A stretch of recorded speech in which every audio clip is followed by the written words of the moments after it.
জলবায়ুর বিরূপ প্রভাব থেকে পৃথিবীকে বাঁচাতে ৩ ধারণা বিশ্ব নেতাদের সামনে তুলে ধরেছেন অন্তর্বর্তী সরকারের প্রধান উপদেষ্টা Mohammad Yunus.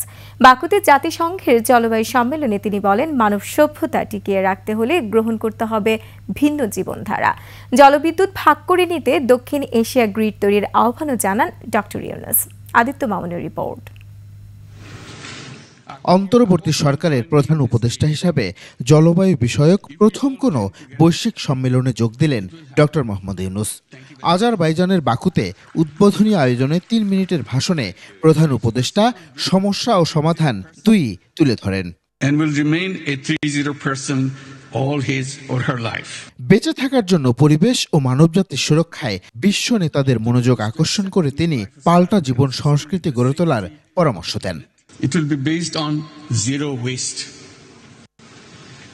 It will limit consumption to essential needs, leaving no residual waste.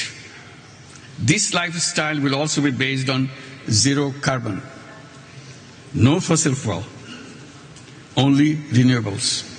আত্মরক্ষাত্মক শক্তিবর্ধক নতুন সভ্যতার ভিত্তি স্থাপনের লক্ষ্যে বুদ্ধিবৃত্তিক, আর্থিক ও যুবশক্তিকে কাজে লাগানোর তাগাদা দেন তিনি।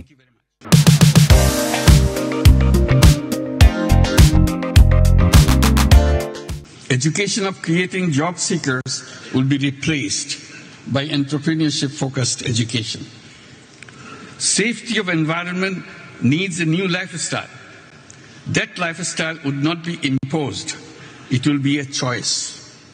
Young people will love that lifestyle as a matter of choice.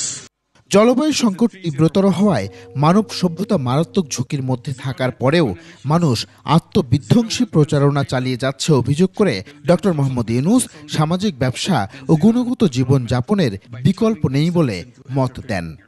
We justify this with an economic framework which is considered as natural as the planetary system.